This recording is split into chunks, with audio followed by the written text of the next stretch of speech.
దేవుడు అబ్రహామును అత్యధికంగా అభివృద్ధి పొందిస్తానని మాట ఇచ్చాడు. అదే ప్రకారంగా అబ్రహాముని దేవుడు అన్ని విషయాల్లో అత్యధికంగా అభివృద్ధి పొందించాడు. ఈరోజు దేవుడు మనల్ని కూడా అన్ని విషయాల్లో అత్యధికంగా అభివృద్ధి పొందుటకు సమర్థవంతుడైన దేవుడు. తప్పకుండా ఆయన అభివృద్ధి పొందిస్తాడు. అయితే ఇది ఎలా పొందిస్తాడు అనే దాని గురించి మనం దాన్ని నేర్చుకొని దాని గురించి మనం తెలుసుకుందాం. అందరూ బైబిల్ తీసుకోండి. ఆదికాండం 17వ అధ్యాయం మొదటి నుంచి చదవండి. అబ్రాము 99 ఏండ్ల వాడైనప్పుడు యెహోవా అతని ప్రత్యక్షమై, నేను సర్వశక్తిగల దేవుడును, నా సన్నిధిలో నడుస్తూ నిందారహితుడివై ఉండుము, నాకు నీకును మధ్య నా నిబంధనను నియమించి నిన్ను అత్యధికంగా అభివృద్ధి పొందించదని అతనితో చెప్పాను. చూడండి, ఇక్కడ దేవుని వాక్యంలో మనం గమనిస్తే అబ్రహాము 16వ అధ్యాయంలో దేవుని చిత్తంలో నుంచి తప్పిపోయాడు. 16వ అధ్యాయంలో దేవుని చిత్తంలో నుంచి తప్పిపోయాడు. తప్పిపోయినందువలన దేవుడు అతనితో 13 సంవత్సరాలు మాట్లాడలా. అబ్రహాముని గురించి దేవుడు చెప్పిన సాక్ష్యం ఏంటంటే, అతడు నా స్నేహితుడు అన్నాడు. ఎవరు అంటే దేవుడితో అబ్రహాంతో దేవుడు మాట్లాడుకుంటుండేవాళ్ళు. కానీ సడన్గా దేవుడు 13 సంవత్సరాలు అబ్రహాముతో మాట్లాడటం మానేశాడు. దేవుని చిత్తంలో నుంచి పక్కకు పోయినందువల్ల అబ్రహాము చాలా బాధపడుతున్నాడు. చాలా బాధగా ఉంది ఆయనకి. ఎందుకంటే మాట్లాడుతున్న దేవుడు మాట్లాడకుండా మానేశాడు. అందుకని అబ్రహాం పశ్చాత్తాపడుతున్నాడు, బాధపడుతున్నాడు. ఒకరోజు దేవుడు వచ్చాడు. దేవుడు వచ్చి ఏం చెప్తున్నాడంటే, అబ్రహామా, నా సన్నిధిలో ఇకనైనా నిందారహితుడివై ఉండు, నేను అత్యధికంగా అభివృద్ధి పొందిస్తా, నాకు నీకు మధ్య నిబంధన నియమిస్తుండా, నువ్వు ఇక్కడి నుంచి అలా నడుస్తావా అన్నాడు అబ్రహాం. అప్పుడు అబ్రహాం ఏమన్నాడంటే, నేను నడుస్తానని దేవునితో కూడా నడవటం ప్రారంభించాడు. అక్కడి నుంచి అబ్రహాం జీవితంలో మనం చూస్తే ఏ నింద కూడా అబ్రహాం మీద మోపలేం, ఏది కూడా అబ్రహాములో తప్పు చూపించలేం. ఎందుకంటే ఆ విధంగా దేవుడు చెప్పిన తర్వాత ఆయన నడుచుకున్నాడు. మనిషి జీవితంలో కొన్ని ఒడిదుడుకులు జరుగుతాయి. అవి మహాభక్తుల జీవితంలో జరిగాయి, సామాన్య జీవితంలో జరిగాయి, మన జీవితంలో కూడా జరుగుతాయి. కానీ జరిగిన తర్వాత అయినా సరే బుద్ధి తెచ్చుకొని ఎవరైతే దేవునికి నమ్మకంగా నడుస్తారో వాళ్ళని దేవుడు చూస్తున్నాడు. హల్లెలూయా, హల్లెలూయా. అబ్రహామును దేవుడు చూశాడు, గమనించాడు, పరీక్షించాడు, నిందారహితంగా నడుస్తున్నాడు. అందుకని దేవుడు అబ్రహాముని అన్ని విషయాల్లో ఆశీర్వదించాడు. చూడండి, 24వ అధ్యాయం మొదటి వచనం ఏం చేశాడు? అన్ని విషయాలలో అబ్రహామును దేవుడు ఆశీర్వదించాడు. ఎందుకని? దేవుడు చెప్పిన తర్వాత ఇంకా దేవుని చిత్తంలో నుంచి పక్కకు పోకుండా నిందారహితుడిగా దేవుని సన్నిధిలో నడుచుకోవటానికి దేవుడు ఆయనకి కృపనిచ్చాడు. ఆ విధంగా అబ్రహాం కూడా నడుచుకున్నాడు. అందుకని దేవుడు అబ్రహామును అన్ని విషయాలలో బహుగా ఆశీర్వదించాడు. ఆ రోజుల్లో చూస్తే అనుజనులు అబ్రహామును ఏమన్నారంటే, అయ్యా, మా మధ్యలో నువ్వు మహారాజులాగా ఉన్నావు అన్నారు. నువ్వు సామాన్యుడు అని కాదు, మా మధ్యలో నువ్వు ఒక మహారాజులాగా ఉన్నావు అన్నారు. ఆ విధంగా దేవుడు ఆయన బలపరిచాడు, దీవించాడు. ఎందుకు దీవించాడు, ఎందుకు అలా అభివృద్ధి పరిచాడు అంటే, దేవుడు ఒకసారి చెప్పాడు, అయిందేదో అయిపోయింది, జరిగిందేదో జరిగిపోయింది, నువ్వు దానికోసం పశ్చాత్తాపడ్డావు, నేను కూడా వదిలేస్తాను. కానీ ఇక మీదట నువ్వు ఎలా ఉండాలి? నిందారహితుడిగా జీవించు, అప్పుడు నిన్ను ఆశీర్వదిస్తానన్నప్పుడు అబ్రహాము ఆశీర్వదించాడు. అబ్రహామును ఆశీర్వదించబడ్డాడు, అబ్రహాం దేవుడు ఆశీర్వదించాడు. ఈరోజు దేవుడు మనల్ని కూడా అదే విధంగా ఆశీర్వదించగల దేవుడై ఉన్నాడు. అయితే మనం ఎలా ఉండాలి? నిందారహితంగా మనము జీవించాలి. మనలో ఉండే లోపము, మనలో ఉండే పాపము ఏదైతే ఉందో దాన్ని పూర్తిగా మనము వదులుకోవాలి, విడిచిపెట్టాలి. ఏదైతే ఈరోజు ఒకవేళ నిన్ను పరిశోధిస్తే నీలో ఇది లోపమని తేలుతుందో దాని విషయంలో నువ్వు వదిలేసేయాలి. పరీక్ష చేసుకున్నప్పుడు మనలో ఉన్న ఒంట్లో ఉన్న జబ్బు తెలుస్తుంది. దేవుని సన్నిధిలో పరిశీలన చేసుకున్నప్పుడు మనలో ఉన్న తప్పు తెలుస్తుంది. అదేవిధంగా పరీక్ష చేసుకున్న తర్వాత మనలో జబ్బు ఇలా ఉంది అని తెలిసిన తర్వాత ఏం చేస్తారు? ఒకసారి ఫ్రీగా క్యాంపులు పెడితే జనాలందరూ వచ్చి పరీక్ష చేసుకుంటారు. ఎందుకని? ఫ్రీగా చేస్తున్నారని చెప్పేసి. వాడు సడన్గా చెప్తాడు నీకు షుగర్ ఉందని. ఇంకా అప్పటి నుంచి చూడు ఇంకా హాస్పిటల్ పరిగెత్తాడు. ఎందుకు? షుగర్ ఉన్న సంగతి అప్పటికి దాకా అతనికి తెలియదు. ఇప్పుడు పరీక్ష చేశారో బయట చెప్పారో అప్పటి నుంచి పరిగిస్తే ఇంకా హాస్పిటల్కి వెళ్ళి చూపించుకొని మందులు తీసుకొని దాన్ని జాగ్రత్త పడతాడు. ఒకవేళ జాగ్రత్త పడకుండా ఉంటే ఎప్పుడైనా ప్రమాదానికి గురేదానికి అవకాశం ఉంది. ఎప్పుడైతే తెలిసిందో వెంటనే దాని గురించి జాగ్రత్త చేసుకుంటాడు. మనం కూడా మన గురించి పరిశోధించుకున్నప్పుడు ఈ తప్పు అని నీకు తెలిసిపోతుంది. ఎప్పుడైనా మీరు ఎలా పరిశోధించుకున్నారా? మీ తప్పులు మీకు తెలిసినాయా? తెలిసినాయి అన్నవాళ్ళు చేయొద్దండి. మేము పరిశోధించుకున్నప్పుడు మా తప్పులు మాకే తెలిసినాయి అన్నవాళ్ళు. అంటే మిగతా వాళ్ళు పరిశోధించుకోలేదా? అంటే మీ తప్పులు మీకు అసలు ఇంతవరకు తెలియదా? సరే, మీ తప్పు ఏందో మీకు తెలియదా? మీలో ఉండే లోపం ఏందో మీకు తెలియదా? తప్పకుండా మనం పరిశోధన చేసుకుంటే దేవుడి సన్నిధిలో మన లోపం మనకు తెలిసిపోతుంది. ఇంకొకటి జబ్బల్లే మనకు దేవుడు తెలియపరుస్తాడు.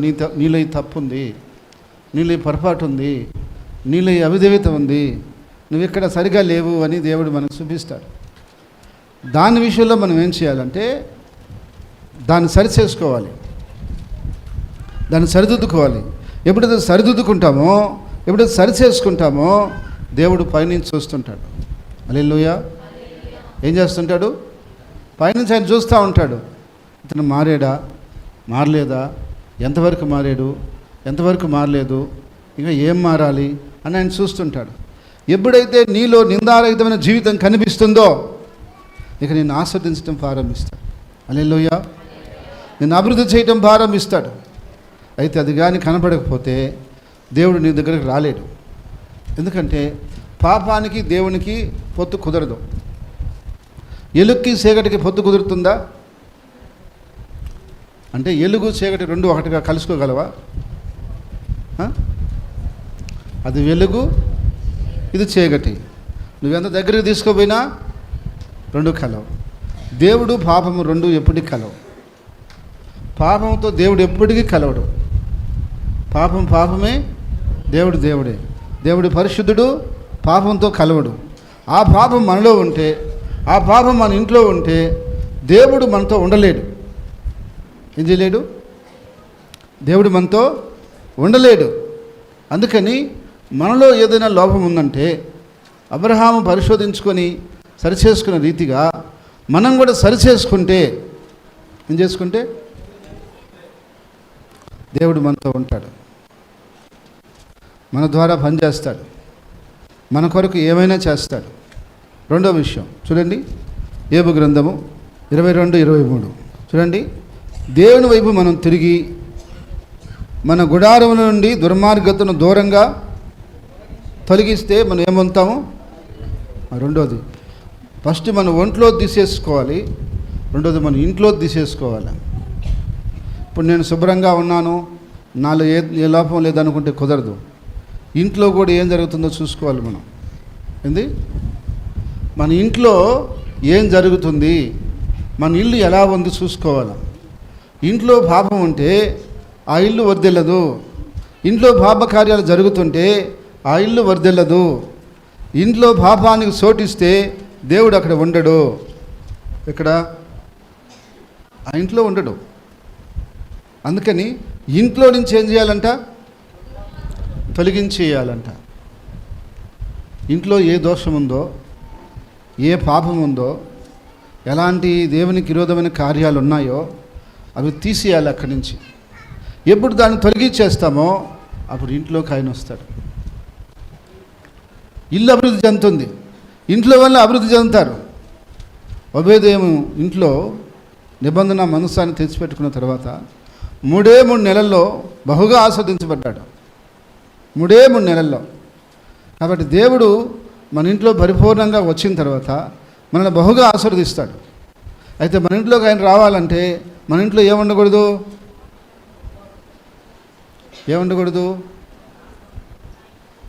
ఆయనకి వ్యతిరేకమైనవి ఏవి మన ఇంట్లో ఉండకూడదు. మన ఇంట్లో అవి కూడా పెట్టి ఆయన కూడా ఉంటాడంటే అట్టు ఉండడు. అటు రాజీ పడడు ఆయన, అట్ట వచ్చి ఉండడు. మన ఇంట్లో ఆయనకి ఇష్టం లేని ఏదైనా ఉంటే వాటిని ఖచ్చితంగా తొలగించేయాలి, వాటికి తీసేయాలి. చాలామంది అది తెలుసుకోవటంలే. ఇంట్లో ఉండేవన్నీ అయ్యా అడ్డం, అయ్యా పక్కన ఉంటాయి, నేను ఒక పక్కన ప్రార్థన చేసుకుంటా అనుకుంటున్నారు. కానీ నువ్వు చేసుకుంటూ ఉంటావు, కానీ దేవుడు నీ ఇంట్లోకి రాడు. ఎందుకు రాలేడు? లోపల ఏముంది? ఏమని ఉన్నాయి. అవి ఎప్పుడైతే తీసేస్తావో లోపలికి వచ్చేస్తాడు ఆయన. ఎందుకంటే ఆయన రాలేక కాదు, అదంటే ఆయన పడదు. ఏదంటే ఆ కార్యాలంటే ఆయనకి పడదు. అందువల్ల అవి ఆ ఇంట్లో ఉండటానికి లేదు. అందుకని ఇల్లు కూడా ఏం చేయాలంటే శుభ్రపరచుకోవాలి. మీరు అంటారు వారం కడుక్కుంటాం బదర్ మేమని. అది ఏరు. మీరు శుభ్రంగా ఆరోగ్యంగా ఉండడానికి కడుక్కుంటున్నారు మీరు ఇల్లు. దేవుణ్ణి కావాల్సింది ఏంటంటే పాప సంబంధమైన దేవునికి వ్యతిరేకమైన క్రియలు, కార్యాలు ఆ ఇంట్లో ఉండకుండా చూసుకోవాలి. 3వ విషయాన్ని చూడండి. 1 మన ఒంట్లో నుంచి తీసేసుకోవాలి, 2 మన ఇంట్లో నుంచి తీసేసుకోవాలి. 3వ విషయాన్ని మనం చూద్దాం. సామెతల గ్రంథము 11:24 చూడండి. ఎదజల్లి ఏమి ఎదజల్లితే అభివృద్ధి పొందుతారు, ఏమి ఎదజల్లకపోతే అభివృద్ధి పొందరు అంటే ఇక్కడ ప్రభు యొక్క విషయంలో ఎప్పుడు కూడా మనం ఎలా ఉండాలంటే ధారాళమైన మనసు కలిగి ఎదజల్లే వారిగా ఉండాలి.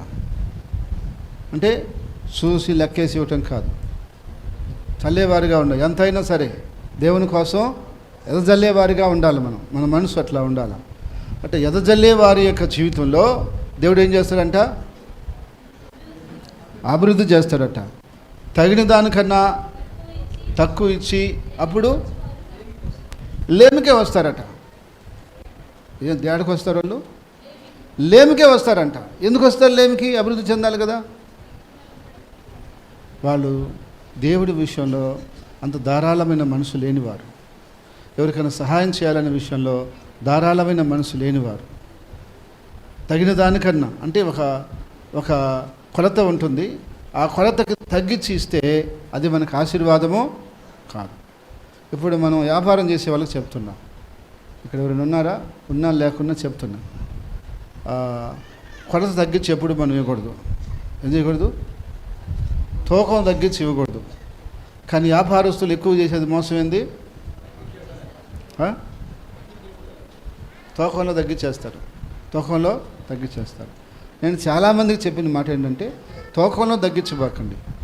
మీకు ఎంత పడిందో దాన్ని చూసుకొని దానికి మీకు ఎంత ఆదాయం అవుతుందో దాని ప్రకారం అమ్ముకోండి. ఇప్పుడు అది మోసం చేయటం ఎంతది? తూకంలో తగ్గించి ఇవ్వటం అనేది.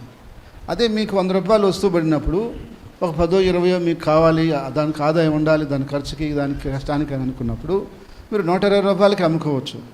ఎందుకు? ఆ కేజీ వస్తువు తూకం ఇచ్చేసి 120 రూపాయలు తీసుకుని తప్పులేదు. కానీ మీరు 800 గ్రాములే ఇచ్చి నేను 110 రూపాయలకి ఇస్తున్నానని చెప్తే అందరూ వచ్చి ఎగబడతారు. తెలియని వాళ్ళు ఏం చేస్తారు? అది 120 రూపాయలది 110 రూపాయలకి వస్తుందనగానే ఏం చేస్తారు? పడిచేది ఎంత? 200 తగ్గిపోయి ఉంటుంది. 200 తగ్గి ఉంటుంది. ఎందుకంటే నేను చాలా దగ్గర చూశాను, గమనించాను కాబట్టి అప్పుడు అడుగుతా, 1/4 కేజీ తూకమా, కేజీ తూకమా మీద అంటే అన్నా నేను మార్చి ఇస్తాలే అంటాడు. వాడు మార్చి ఇస్తాడు. ఇంకా వాడు చెప్పిన డబ్బులు నేను ఇచ్చేసి రావాల్సింది. అప్పుడు బేరం ఆడటానికి లే. ఎందుకని? వాడిని కరెక్ట్గా తూకం మనం అడిగినప్పుడు వాడికి గిట్టుబడిన రేటు కూడా మనము ఇచ్చేయాల. ఎందుకని? వాడు గిట్టుబడి రేటు ఇవ్వలేదని కదా వాడు మోసం చేస్తుండేదా. కాబట్టి అందుకని మనం ఏం చేయాలి? వాడి గిట్టుబడి అయిన రేటు చెప్పినప్పుడు మనం దాన్ని ఇంకా మాట్లాడకూడదు, ఇచ్చేసే రావాలి. కానీ నాకు తెలిసి తూకంలోనే మోసం చేస్తారు. తూకంలోనే నేను చాలాసార్లు చూశాను. అయితే ఆ టెక్నిక్తో వాళ్ళు బాగా చేస్తూ ఉంటారు. కానీ దేవుని వాక్యం ప్రకారంగా తూకంలో తక్కువ చేయకూడదు. తూకంలో ఏం చేయకూడదు? తగిన దానికన్నా తక్కువ ఇవ్వకూడదు. మనం ఎవరికైనా ఇచ్చేటప్పుడు కూడా ఒక గింజ టేస్ట్ ఇవ్వాలి, కానీ కొంచెం తగ్గించుకొని కొలత ఇవ్వకూడదు. ఎందుకని?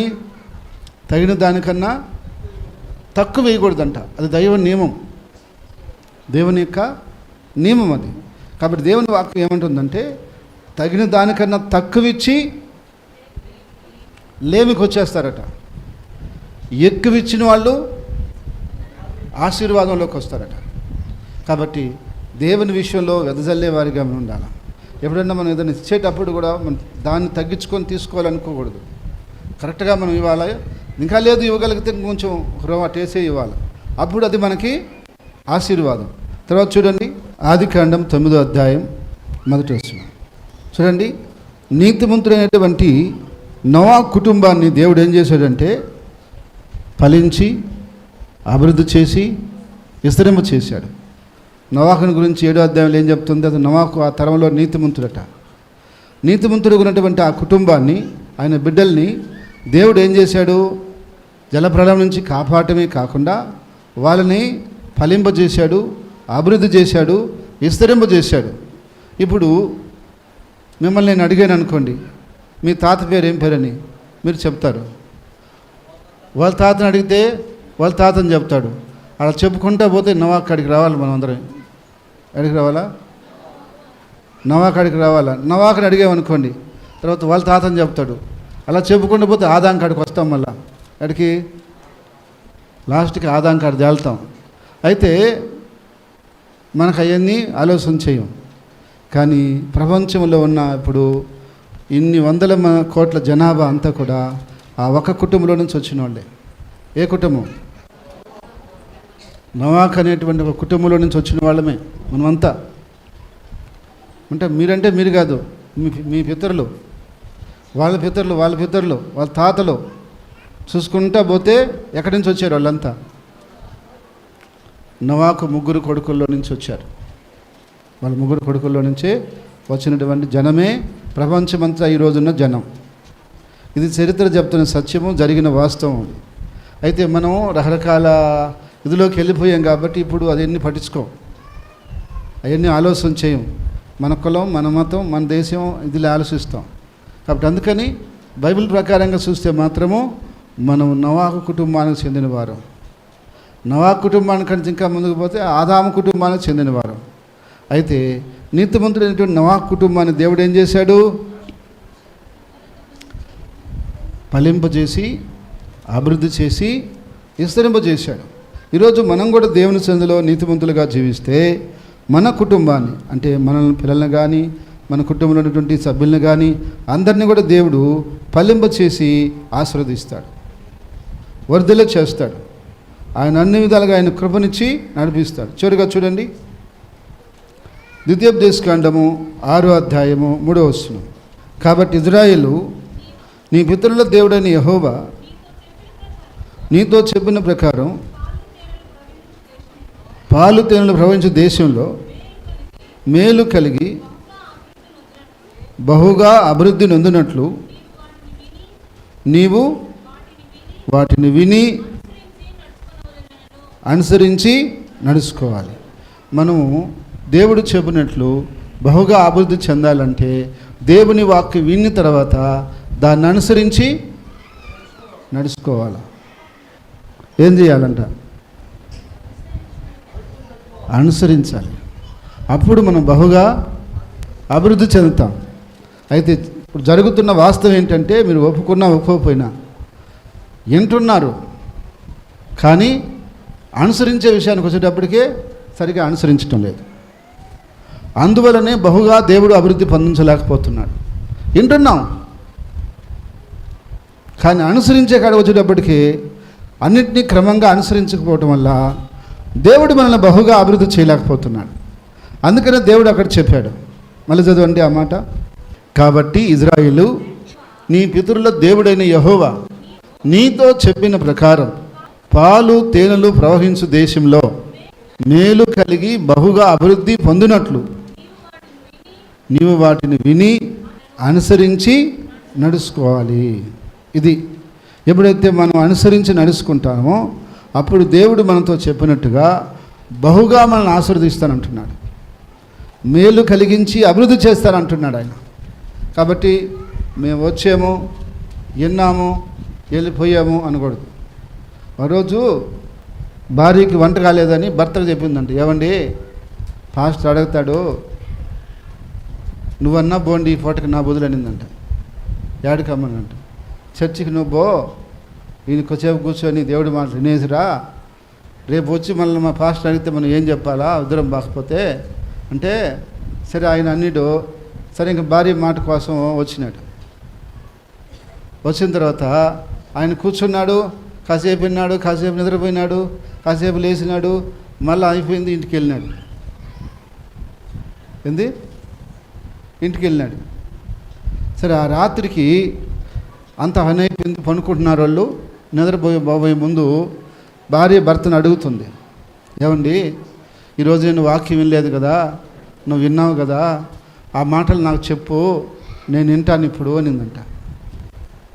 నేను వింటాను, నువ్వు వినొచ్చావు కదా, ఇప్పుడు నువ్వు చెప్తే నేను వింటానండి, నువ్వు విన్న మాటలు అంటే, నేను మర్చిపోయానే అన్నాడంట. ఏమి గుర్తులేవా అన్నాడంట. గుర్తుండాయి అన్నాడంట. ఏం గుర్తుండాయి అంటే, వచ్చారా అన్నాడంట. ఏంది వచ్చారా, మీరు అందరూ వచ్చారా అన్నాడంట. ఫాస్ట్ ఒకసారి ఇప్పుడు ఆ మైండ్ ఒకటే మైండ్లో ఉంది ఆయనకి. తర్వాత కాసేపు అదొకటే నాకు గుర్తుండేదంటే, కూర్చున్నారా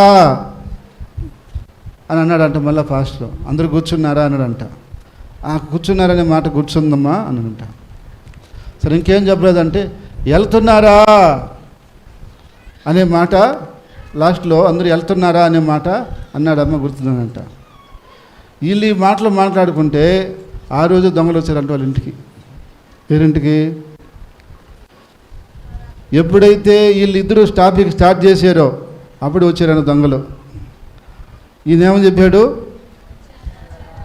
వాళ్ళకి వినపడింది అన్నమాట. ఎవరికి? దొంగలకి. ఒరి ఒరి ఒరి చూసేశారా అనుకుని నక్కారంట. మళ్ళీ ఈయనేమన్నాడు, కూర్చున్నారా అన్నాడంట. ఒరి కూర్చుంది చూసేసారని చెప్పి వెళ్తా ఉన్నారంట. వాళ్ళు వెళ్తున్నారని అంటే ఇంక దౌడే వాళ్ళు. ఎందుకని? వచ్చింది చూశారు, కూర్చుంది చూశారు, వెళ్ళేది కూడా చూసేశారు, తరుముకుంటారని చెప్పి వెళ్తూ ఉన్నారంట. అంటే ఆయన వచ్చినందుకు ఆ రోజు ఆ మాటలు విన్నందుకు 3 మాటలు ఆయన గుర్తుపెట్టుకుంది. ఏ మాటలు? వచ్చారా, కూర్చున్నారా, వెళ్తున్నారా. ఆ 3 మాటలే మనసులో పెట్టుకున్నందుకే దొంగలు వాళ్ళ ఇంట్లో పడకుండా కాపాడుకున్నాడు. ఇక మొత్తం వినుంటే, మొత్తం వినేసి అవన్నీ అనుసరించి నడుచుకోమంటే ఇంకెంత ఆశీర్వాదం వచ్చిండేది. కానీ మనము వచ్చాం, కానీ మొత్తం ఏమో మనకు గుర్తు లేకపోయినా కొన్ని మాటలైనా గుర్తుంటాయి. గుర్తుండవా? అవి కూడా మర్చిపోతారా? కొన్నన్నా గుర్తుంటాయి. అవి కొన్ని నడుస్తున్నాం, కొద్దిగా ఒక్కలో గొప్పలో నడుచుకుంటున్నాం. అందుకని కొద్దిగా గొప్పల ఆశీర్వాదం పొందుతున్నాం మనం. పరిపూర్ణ ఆశీర్వాదం లేదు, కొద్దిగా గొప్ప ఆశీర్వాదాలు ఉన్నాయి. అదే పరిపూర్ణంగా వాక్యం అంతా విని వాక్యం అన్నింటిని అనుసరించి నడుచుకుంటే పరిపూర్ణమైన ఆశీర్వాదం పొందుకుంటాం.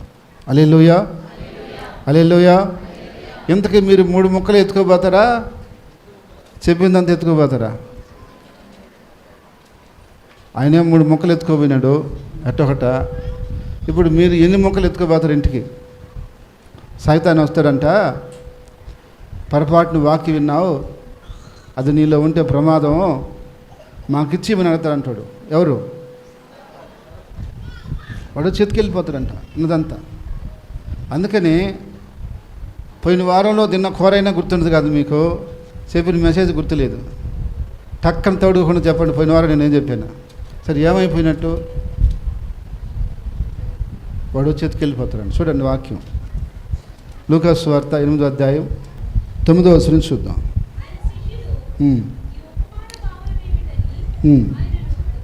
ఆయన అడుగ్గా ఆయన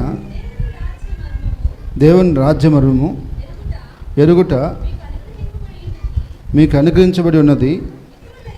ఇతరులైతే శుచియు చూడకియు. క్రీస్తునందు ప్రియ సహోదరి సహోదరులందరికీ ప్రభు యొక్క నామములో వందనాలు తెలియజేస్తున్నాను. గత 28 సంవత్సరాల నుండి ప్రభు యొక్క పరిచర్యలో కొనసాగటానికి ప్రభు ఎంతగానో కృప చూపించుకున్నాడు. అయితే ఈ సంవత్సరం నుండి జీసస్ సేవ్ టీవీ ద్వారా దేవుని వాక్యాన్ని అనేకులకు అందించడానికి దేవుడు మా మీద ఎంతో కనికరం చూపించున్నాడు. దేవుని వాక్యాన్ని ప్రతి వారం మీకు ఈ ఛానల్ ద్వారా అందిస్తున్నాం. ఈ వాక్యం ద్వారా మీరు బలపరచబడుతున్నట్లయితే తప్పకుండా మీ స్పందన మాకు తెలియచేయండి. ఇలాంటి స్వచ్ఛమైన యథార్థమైనటువంటి వాక్యం కొరకు మీరు ఆశపడుతున్నట్లయితే, ఎదుగుతున్నట్లయితే మా ఆరాధనలో పాల్గొనండి. తప్పక దీవెన పొందండి. ప్రతి ఒక్కరిని ప్రేమపూర్వకంగా ఆహ్వానిస్తున్నాం. అందరికీ వందనాలు. Address grace fair hall, Edayapalem, railway station road, Nellore. Branch సంఘాలు గూడూరు, నెల్లూరు, నాయుడుపేట, జయంపు, ఆర్మేన్పాడు, రామరెడ్డిపాలెం, కామిటిగుంట. తప్పకుండా మా యొక్క ఆరాధనలో మీరు పాల్గొని దీవెన పొందాలని కోరుతున్నాం. నాకొక ఆశ,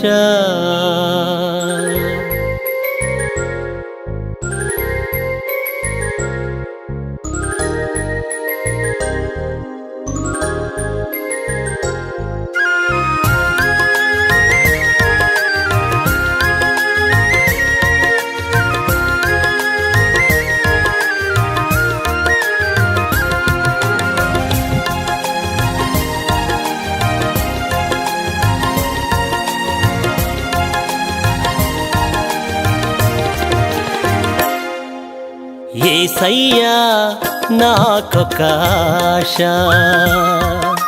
యేసయ్యా నాకొక ఆశ, నిన్ను చూడాలని, నిన్ను చేరాలని, నిన్ను చూడాలని, నిన్ను చేరాలని, పరలోకాన నీతోనే ఉండాలని యేసయ్యా.